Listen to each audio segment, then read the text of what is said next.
My name is Ava Miller. I'm 35, a graphic designer, and I live with my husband, David, in a quiet suburban neighborhood in Austin, Texas. We have a small ranch-style house on a tree-lined street not far from Zilker Park. Visitors often comment on how idyllic it is, almost too perfect. A manicured front lawn with rose bushes, pristine white window frames, a house that looks like something out of a real estate magazine. But behind the facade, it's not as perfect as it seems. David and I have been married for 16 years. We got married very young. I was 19, he was 22. Back then, I was convinced we were meant to be. He was my first serious boyfriend, my first love, my forever and always. Our wedding was a small ceremony in a local church in my hometown in rural Texas, and all our relatives were there. I remember thinking, this is what happiness feels like, and it will last forever. The forever part has held up, at least on paper. In reality, it has often been different. David works in the film industry, mostly as a production manager. He's constantly on the go, on location, long nights, receptions, meetings. It used to thrill me, his energy, his stories from the set, the glamorous names he mentioned. Over the years, however, I started to wonder more and more if that world was driving us apart. I'm much more of a homebody. As a graphic designer, I work from home a lot, often alone, immersed in layouts and campaigns for Austin-based agencies. We don't have children. At first, it was a conscious decision because we both wanted to focus on our careers. Later, when the time might have been right, it felt like the moment had passed. Sometimes I regret it, but sometimes I'm also relieved. Our marriage is a mix of closeness and distance. We still laugh.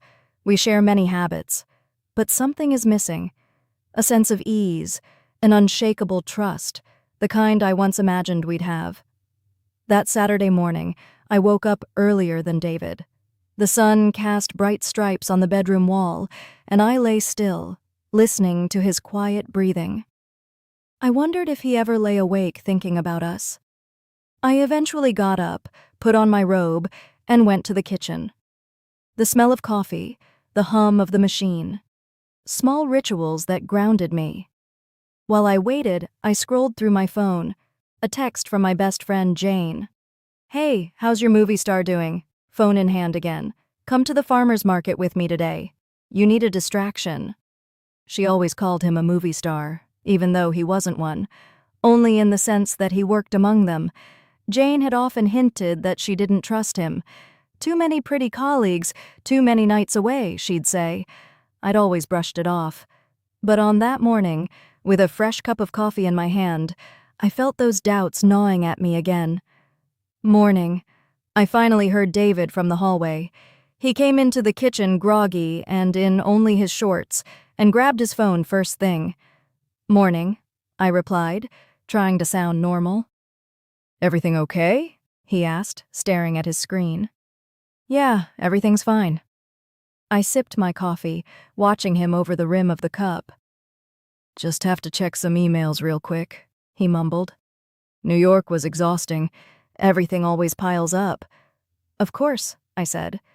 But inside I was thinking, always that phone, always that work.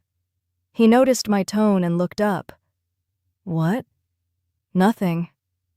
"Ava," he sighed. "We've been over this. I'm not doing this to ignore you. It's my job." I forced a smile.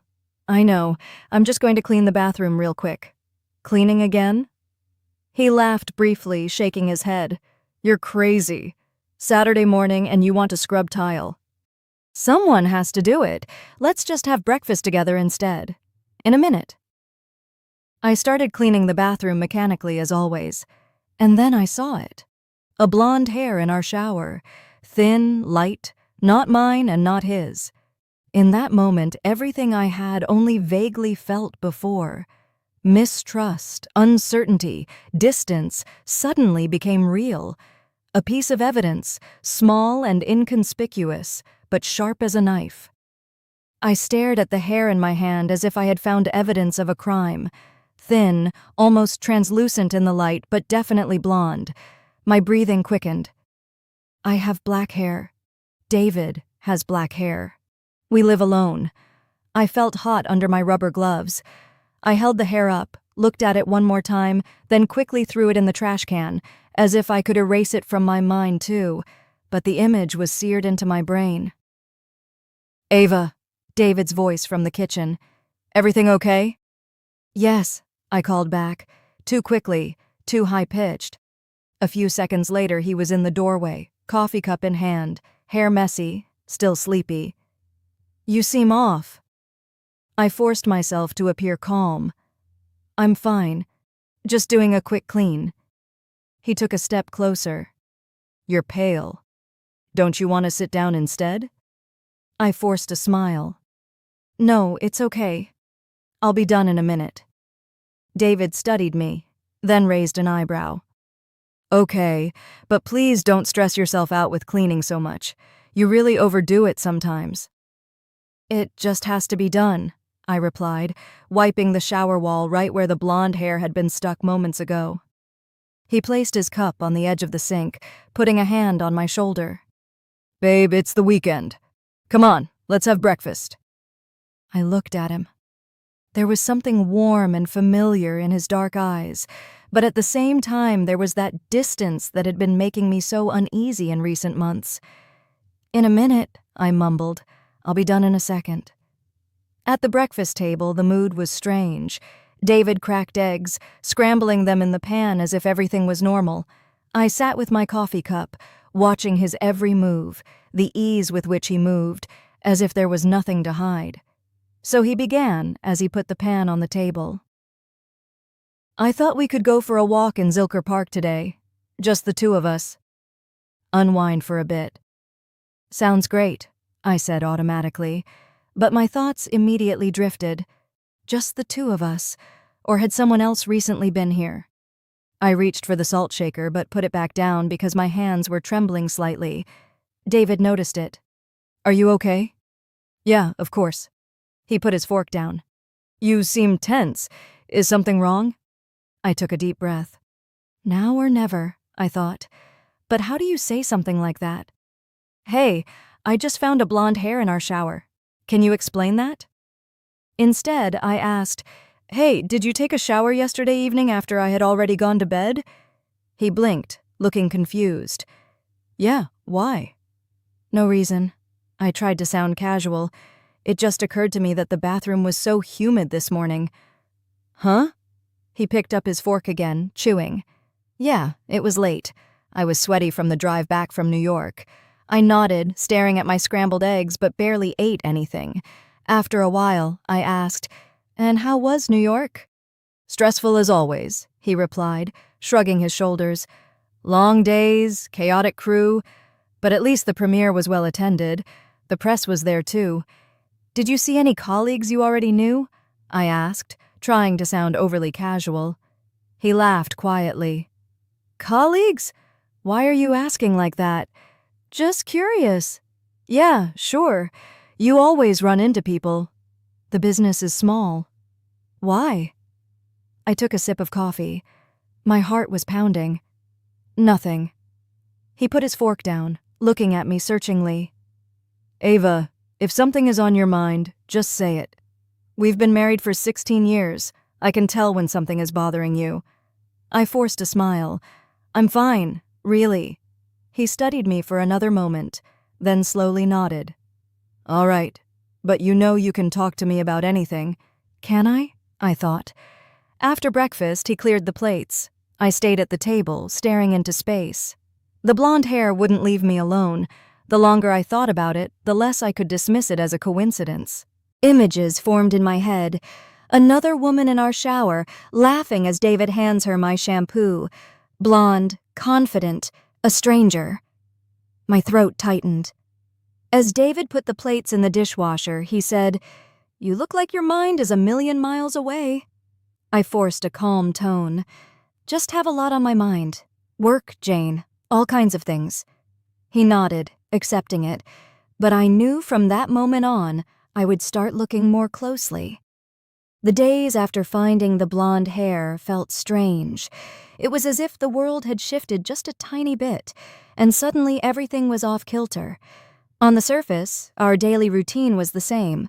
David worked a lot, made phone calls, wrote emails, left for appointments. In the evenings, we sat together at the table, ate, and talked about small talk. But for me, every sentence, every movement, every little gesture had taken on a new meaning. I noticed that he had recently started placing his phone face down on the table. Before, it would be lying face up, and I could see when a message came in. Now it remained hidden. I noticed he stayed in the bathroom longer in the evenings. The water would run, the fan would hum. Sometimes I heard him humming. Before, I hadn't cared. Now I wondered who he was showering for so wholeheartedly when I was already in my pajamas. I noticed he was shaving more often, even on days when he was supposedly just doing office work. All small things. Maybe a coincidence. Maybe not. At night, I lay awake beside him. He slept deeply, his breathing steady, sometimes a soft snore. I stared into the darkness and wondered if I was going crazy, if I was looking for something that wasn't there, or if, on the contrary, I had been looking away for far too long. 2 days later, I texted Jane, my best friend. I didn't really want to tell her anything, but it was burning a hole in my chest. "Time for coffee? I need a distraction," she replied immediately. "Always." Pike Place Market, 4 p.m. We met at the Daily Grind Cafe. It was crowded as usual. The smell of fresh pastries hung in the air. Tourists were lining up. Jane was already sitting by the window, blonde, energetic as always. "There you are," she said as I sat down. "You look tense." I waved her off, forcing a smile. "Too much work." "Work?" She raised an eyebrow. "Or too much, David," I said. "Nothing," taking a sip of my cappuccino. "All right," she said after a while. "You don't have to tell me, but you know I can see it in your face." I stared into my cup, stirring the foam with my spoon. "It's nothing concrete, just little things, she repeated. I nodded. You know when you suddenly start noticing things you never paid attention to before. A different perfume coming home late, a phone lying face down on the table. She said nothing, but I felt her gaze. "Maybe I'm just imagining it," I continued, my voice quieter. "Maybe I'm seeing ghosts." Jane took a sip of her coffee, slowly setting the cup down. "Ghosts are usually not ghosts," she murmured. "Sometimes it's just what's been in the room the whole time." I looked up. "You mean?" She shrugged. "I don't mean anything. I'm just saying you should look closer." We were silent. Outside, crowds of people passed by, shopping bags in their arms, laughter, a jumble of voices. I felt like I was behind a pane of glass, separated from that normally. "You know him," Jane said finally, her voice softer. "You can tell when someone is different, when they suddenly have secrets. You're not stupid." I nodded, but the lump in my throat only grew bigger. On the way home, I walked through the narrow streets, the sounds of the city all around me. But it was quiet inside me. Her words echoed. "You can tell when someone is different." And indeed, I started to register everything. How David smelled of a different soap we had never bought. How he sometimes smiled absently when he looked at his phone. How he chose his clothes more carefully than before, even when he was just going to the office. I said nothing. I just collected every detail, every deviation. An invisible log was being compiled in my head, but the more I saw, the clearer it became. It was no longer just my imagination. Something was going on, and I had to find out what. It started with a small thing that I almost overlooked. My shampoo. I've been using the same one for years. A thick, dark liquid with a herbal scent that always gave me a sense of stability. David didn't particularly like the smell. He had his own neutral body wash. Always the same one. We had this division for years. My shelf, his shelf, like two small territories that we never questioned. But one evening when I was showering, I noticed that the bottle was lighter. I shook it, and sure enough, it was at least a third emptier than it should have been. I had just bought it. At first, I thought I was imagining it. Maybe I had underestimated the amount. Maybe I had been wasteful. But over the next few days, I paid closer attention. I always put the bottle back in the same spot, subtly marking a line in the plastic with my fingernail. And then after 3 days, it was clear. The shampoo was getting emptier without my help. A shiver ran down my spine. David hated that smell. He had never touched it, never even tried. Why would he suddenly use mine? It was a foreign pattern. Someone else had to have been here. I stood in the bathroom one morning, the bottle in my hand, staring at the contents that were dwindling far too quickly. The light of the fluorescent lamp reflected on the plastic. My heart pounded in my temples. She was here, whoever she is. She stood here in my shower, washed her hair while I was perhaps sitting in the living room or lying in bed. She used my shampoo. The thought squeezed my throat. It was no longer just a loose blonde hair that could still be explained away. This was more intimate, more direct. Someone had taken my place, touched my things, taken on my scent. I felt displaced in my own home. During the day, I tried not to let anything show. David worked as always, made calls, laughed at some joke on the other end of the line, but I saw him differently now. Every time he walked past me, I smelled him, trying to catch a hint of my shampoo, but there was nothing. He wasn't using it, so who was? In the evening, I saw Jane again. Not planned this time, but because she called me. Feel like a glass of wine? I'm in town. I agreed simply, because I couldn't bear to carry it all by myself anymore. We sat in a small bar on Division Street with dim lighting, candles on the tables, and the conversations of other guests as a soft background hum. I told her about the shampoo cautiously, almost shamefully, as if it were a ridiculous detail. She listened, arms crossed, her expression serious. "So," she said after a while, "either he's using it secretly or someone else used it." "Exactly," I mumbled. "And you don't think it was him?" I shook my head. "He can't stand the smell. He never touched it. Never." She took a sip of wine, slowly set the glass down. "Then you know what that means." I was silent. There was a storm raging inside me, but I couldn't put it into words. "Ava," Jane said, her voice softer, "you're not looking for signs anymore. You've already found them." Her words echoed as I held the glass in my hands. I wanted to disagree, wanted to say that it could all have a harmless explanation, but I couldn't find one. Later, alone in bed, I stared into the darkness. David lay next to me, sleeping deeply and steadily. I heard his breathing, felt the warmth of his shoulder, and yet I felt more alone than ever before. The shampoo, the hair, the late nights. The evidence was forming a pattern, and for the first time, a decision formed inside me, dark and silent. If I couldn't get the truth the easy way, I would get it myself. The thought wouldn't let me go. Day after day, I saw the shampoo bottle getting emptier. An invisible piece of evidence that no one but me could notice. I felt like a detective in my own home, and at the same time like a lunatic. At night, I lay awake turning over the possibilities. I could confront David directly. I could ask him openly, straightforwardly. But what if he brushed it off? What if he made me out to be paranoid?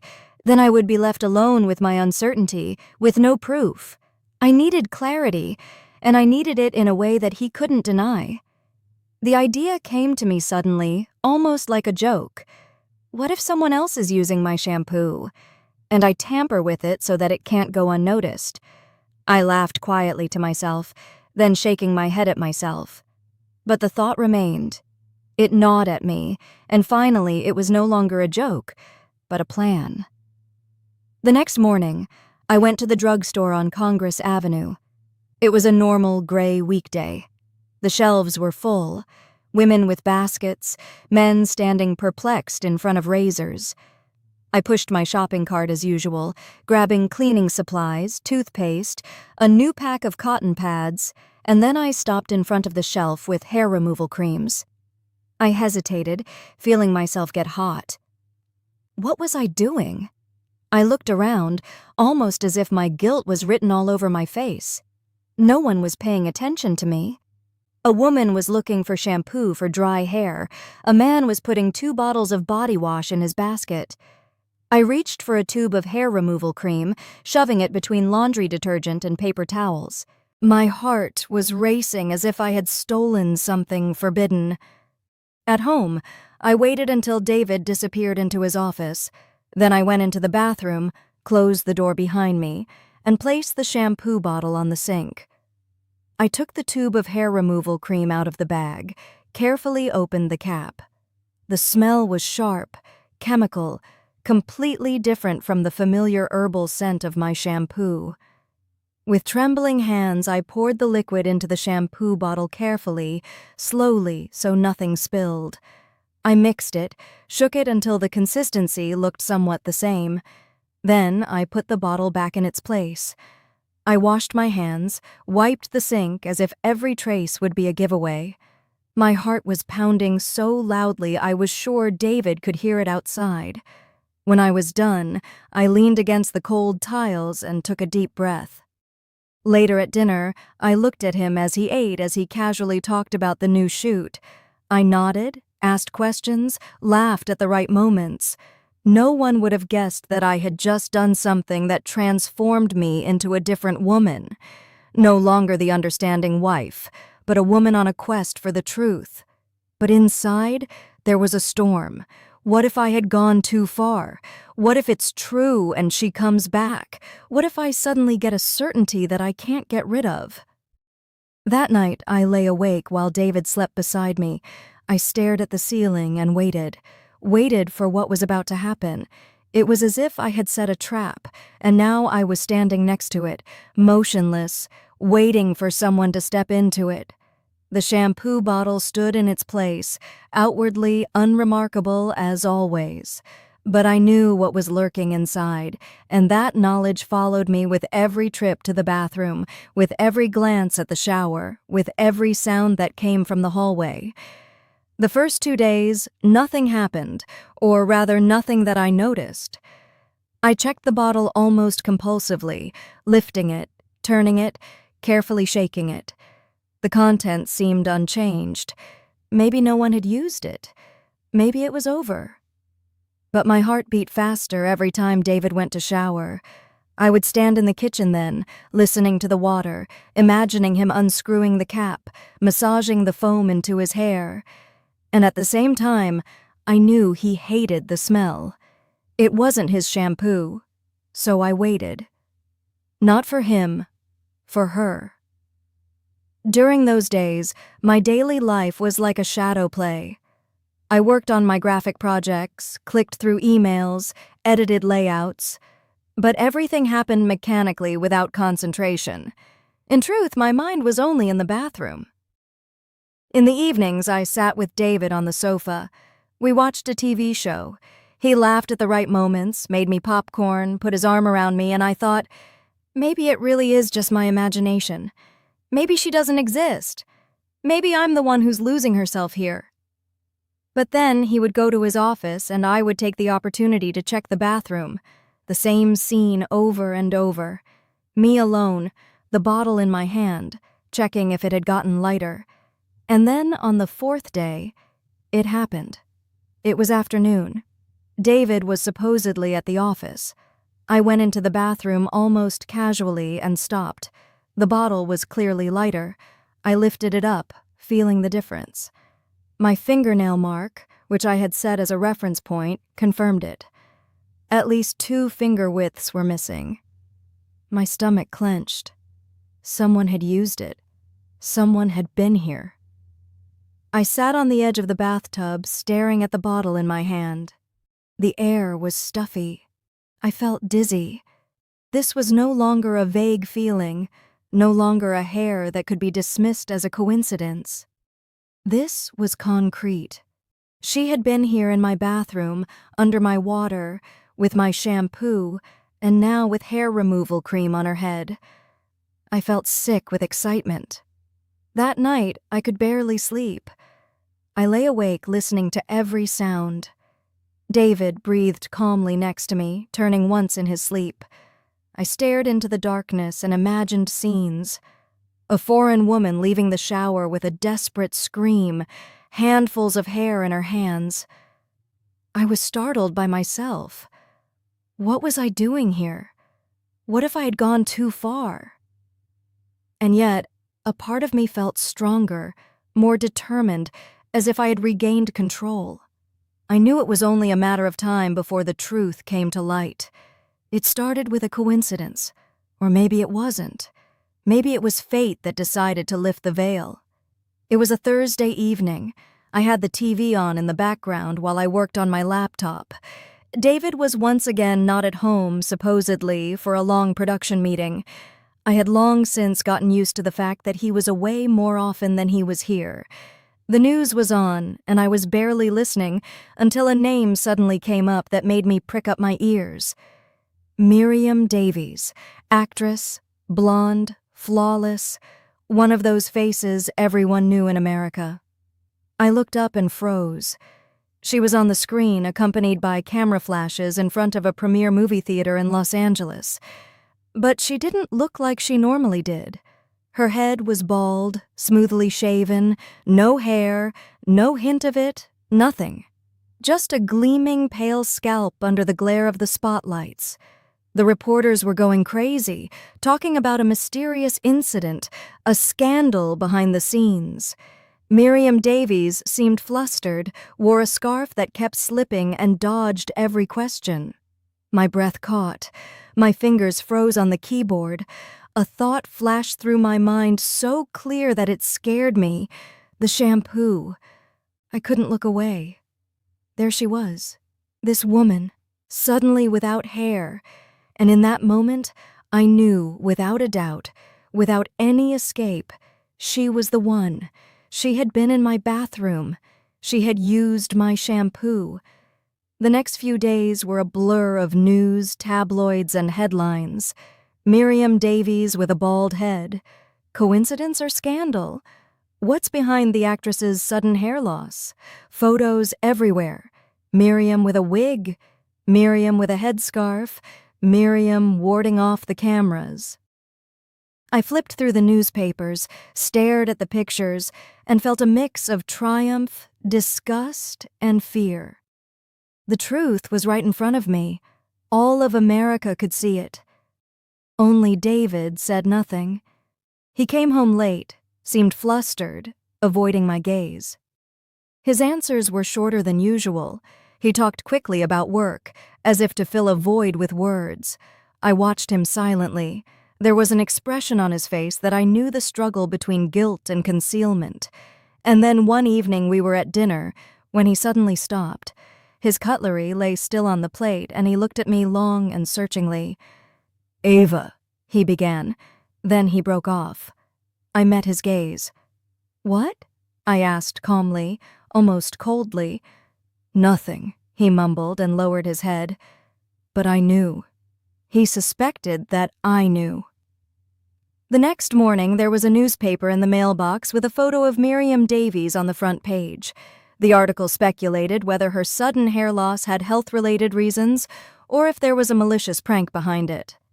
I took the newspaper, placed it pointedly on the kitchen table right between our coffee cups. David came in, saw it, and his hand froze in midair. "Don't you know her too?" I asked in an innocent tone. He looked at the photo, then at me. For a moment, his face was a mask, motionless, empty. Then he said, only vaguely from the set, She's complicated." "I see." I nodded, took a sip of coffee, and let the silence between us grow until it became oppressively heavy. Two voices were fighting inside me. One said, "You did it. You brought the truth to light." The other whispered, "What if you went too far? What if this scandal becomes bigger than you can bear? But even stronger than the doubts was the certainty. My marriage, as it was, no longer existed. It was as if a storm was sweeping over the city, a storm of headlines, photos, and rumors. Within a few days, Miriam Davies was on everyone's lips. The newspapers were in a frenzy. Miriam Davies shocks with a bald head. Artistic statement or illness. Sabotage on set. Insiders speak of intrigues. Star with a twist of fate. What's really behind it? On TV. They kept showing the same images. Miriam, pale with a scarf or wig on the red carpet, her head bowed, ignoring reporters' questions. On talk shows, celebrities and experts discussed possible causes. Doctors spoke of autoimmune diseases, stylists of brave looks. But I knew the truth. Me alone. I sat on the sofa in the evening, remote control in hand, while David stared silently at the news from the armchair across from me. His face was expressionless, his jaw tense. I watched him from the corner of my eye. Every time Miriam came into view, something flickered in his gaze. Guilt, recognition, perhaps even fear. Crazy, isn't it? I said casually, as if it were just another TV evening. All her hair gone so suddenly? He cleared his throat, reaching for his glass. Yeah, terrible. Do you think she? I left the sentence open, looking at him. I have no idea, he mumbled. I barely know her. A sentence that cut through the air like a knife. Barely after all of this, after my bathroom, my shower, my shampoo, I just nodded and smiled thinly. Of course. The next day, I was at the coffee shop, and even there, people were talking about Miriam. 2 older women in front of me were whispering, "Such a pretty woman."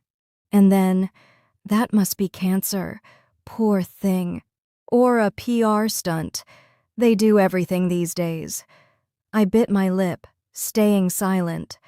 The truth was burning on my tongue, but I left it where it was for now. But the satisfaction was crumbling because as much as it satisfied me that this woman was now publicly exposed, it also choked me. I saw her in newspapers, on TV, and sometimes in quiet moments. I imagined her face when she must have realized what had happened. Panic, despair, shame. A part of me screamed, "She deserved it." Another whispered, "You went too far." At home, there was silence. David avoided me, stayed in his office longer, made phone calls behind a closed door. When we passed each other, his gaze was fleeting. He talked about work as if he wanted to weave a net of trivialities for me to get tangled in. But I let him. I listened, nodded, asked no questions, because I knew that the truth had long since stood between us, like a third person in our house, poisoning everything.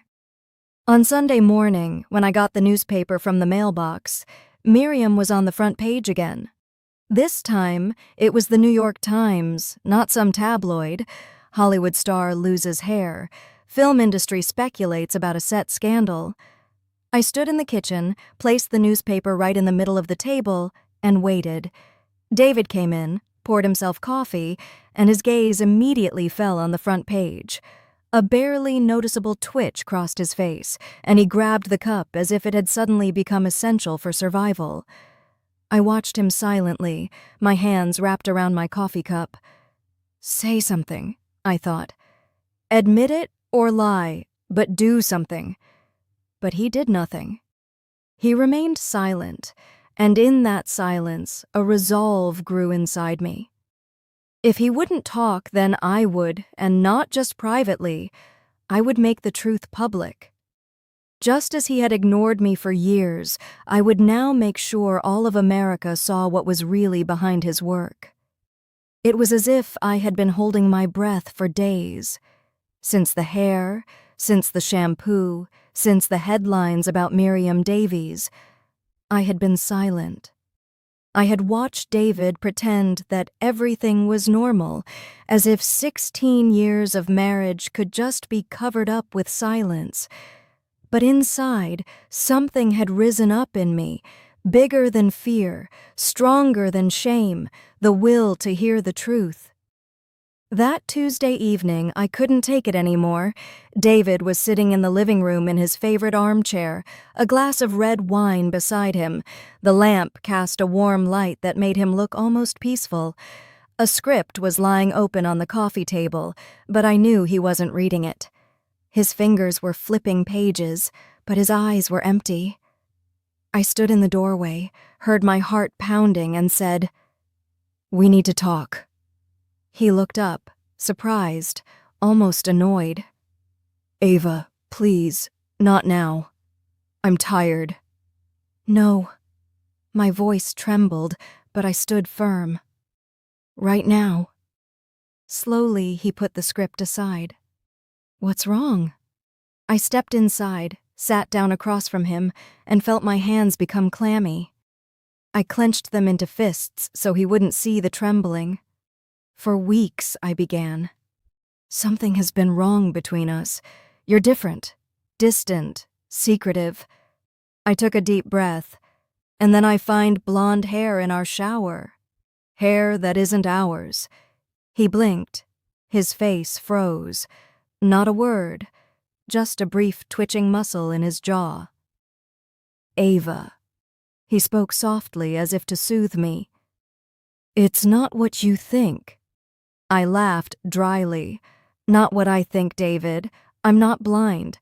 I saw my shampoo getting emptier and emptier.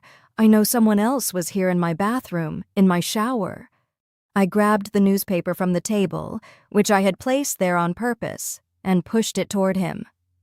On the front page, Miriam Davies with a headscarf. The headline, "Star Loses Hair, Sabotage or Illness."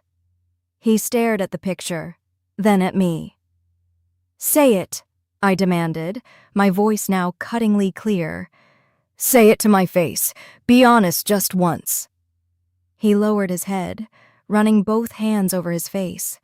For a moment, only his breathing could be heard. Then he looked up, and in his eyes there was something I hadn't seen in years. Fear. "It happened," he whispered. I felt a chill. I felt my hands trembling, my throat tightening. "It happened." So simple, so easily said, as if it had been a mistake, a little trip. "How long?" I asked, my voice strained. He was silent. "How long?" I slammed my fist on the table. The glass rattled. He looked at me almost pleadingly, then lowered his eyes. "A few months?" "A few months?" I laughed bitterly. A few months, where she stood in my bathroom, used my shampoo, washed her hair in my shower while I was probably sitting in the living room in my house. Tears burned in my eyes, but I held his gaze. "And you said nothing. You looked at me as if everything was fine. You lied to me day after day." He stood up, wanting to come to me, but I pulled back. "Ava, please. It was a mistake. A damned mistake. I didn't want this. I love you." "Love." My voice cracked. "You dare to even say that word? Love is trust. Love is respect. Love means I shouldn't have to feel like a stranger in my own home." He reached out his hand to me, but I tore myself away. 16 years, David. I believed in you. I trusted you. I spent my youth with you, my dreams, my hope. And for what? So you could replace me with some actress because she's blonde and glamorous? He swallowed, his eyes glistening. It wasn't planned. It just happened. Just happened. I felt the tears running down my face. It just happened that you lied to me. It just happened that you crushed my heart. It just happened that you turned our marriage into a play. A fight followed that lasted for hours. I screamed. He was silent. Then he screamed, and I was silent. We threw things at each other that we could never take back. I heard myself say words I never thought possible. "You're a stranger to me. I despise you." 16 years for nothing. And in between moments when we both cried, when we looked at each other and recognized what had once been in the other's eyes. But it was only a shadow, an echo, and an echo is not enough to save a marriage. The next day, I went to a law firm, a plain office downtown. Gray carpet, white walls, file folders on the shelves. The lawyer listened to me calmly as I spoke. It was hard for me to say the words, and yet it felt good. "We will file for divorce," she said matter-of-factly. "And if you want, we can have the press on your side." I nodded, wiping my eyes. "Yes, I want that." On the way home, in the crowded subway, I cried silently. Not loudly, not visibly, just quiet tears that ran down my cheeks. No one noticed. And maybe that was fitting because our marriage, our story, hadn't been noticed by anyone either except me. But as the city rushed around me, I felt something else, a new clarity. It was over. And sometimes an ending also means a new beginning. The morning I pulled the newspaper out of the mailbox, I felt as if I were holding a bomb. The headline jumped out at me. Affair, scandal, baldness, the secret truth behind Miriam's hair loss. Below it, my name in black and white, Ava Miller, wife of production manager David Miller, speaks out. My fingers trembled as I turned the pages. There it was. My story. My words. I've been silent for too long.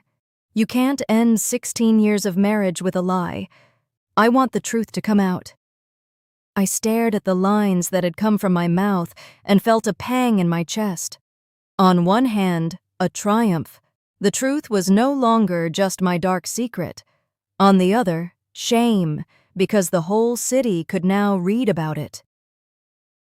2 days earlier, I had been sitting at a cafe on South Congress when Mark Stevens stood in front of me. He was taller than I had imagined, slender, with a dark coat and a gaze that immediately resonated with me. Not a curious, greedy one, as you would expect from a reporter, but serious, respectful, as if he wanted to reassure me. "I hear you, all of you. Ms. Miller." He extended his handshake firm, warm. "Thank you for coming." I nodded, unsure, my hands clammy.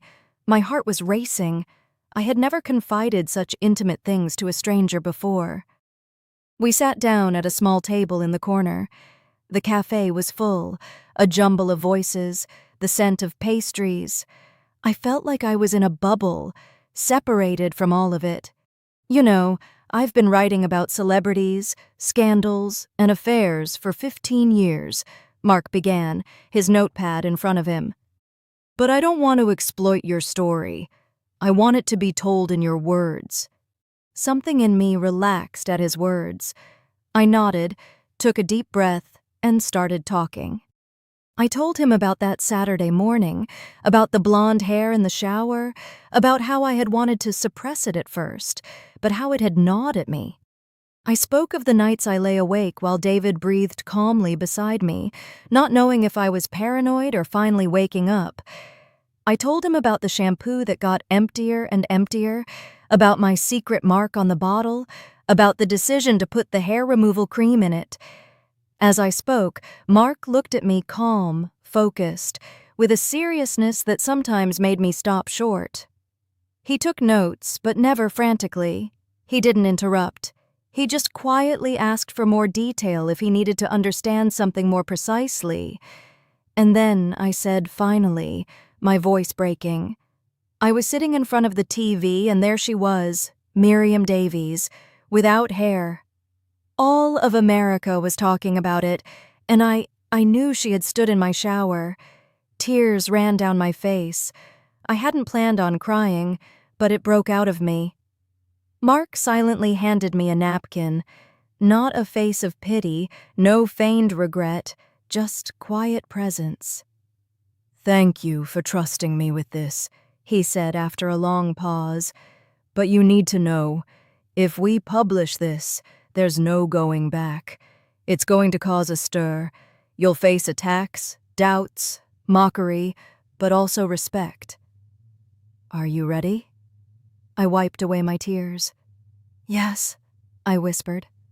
"I am ready. I've been silent for too long." And now, 2 days later, I was sitting in my kitchen, the newspaper in my hand, my coffee untouched. I read the lines over and over, my name, my words, the public. A part of me rejoiced. I was no longer the silent wife in the background. I finally had a voice. Another part of me tensed up. Now everyone knew what had happened. My neighbors, the barista, maybe even people I hadn't seen since high school. When I went to the coffee shop shortly after, I felt like people looked at me longer. Maybe I was imagining it. Maybe not. The barista smiled friendly, but her eyes darted over my face longer than usual. 2 men whispered as I walked by. I pulled my scarf tighter around me, wishing I could be invisible. And at the same time, no, that's exactly what I didn't want anymore. I wanted to be seen, to be heard. That evening, my phone rang. It was Mark. I hesitated, then finally picked up. "Ms. Miller." His voice was calm, warm. "I wanted to thank you. The article is out and it's being widely discussed. But you know what? Many readers are writing that they see themselves in your story, that they want to be brave enough to stop being silent." Tears welled up in my eyes. "Are you serious?" "Yes," he said. "I often write about scandals that are empty, that are just for headlines. But your story, that's real. It has meaning." I held the phone to my ear, silent, and felt a pull in my chest. For the first time in weeks, I didn't feel just anger or pain, but also something else. A kind of warmth, a feeling of being understood in those words. "Thank you," I finally whispered. "No," he replied. "Thank you." That night, I fell asleep with the newspaper on my nightstand. My name was plastered on the front page. And for the first time in a long time, I didn't just feel loss, but also the inkling that my life could begin anew. And maybe, just maybe, that new beginning had already started with one phone call. The weeks after the publication were a whirlwind. The divorce papers had been filed. My name was in newspapers, and the neighbors looked at me with a mix of curiosity and pity.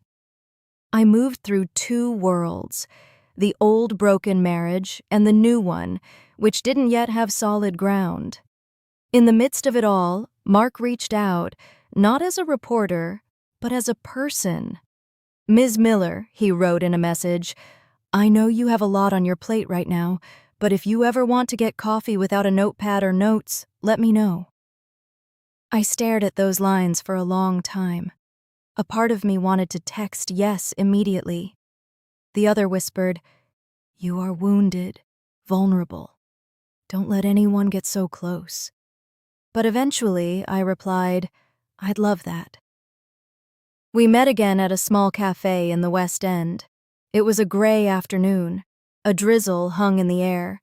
Mark was already sitting by the window, a newspaper beside him, this time not in his work persona, but simply in a wool sweater. "Ava," he greeted me. And it was the first time he had said my first name without a title. It sounded easy, warm. We talked for a long time. First about mundane things, Austin, the winter, the best cappuccino in town, then about difficult things. "It's strange," I said at one point. "When you read your life in a newspaper, it suddenly belongs to everyone and to yourself the least."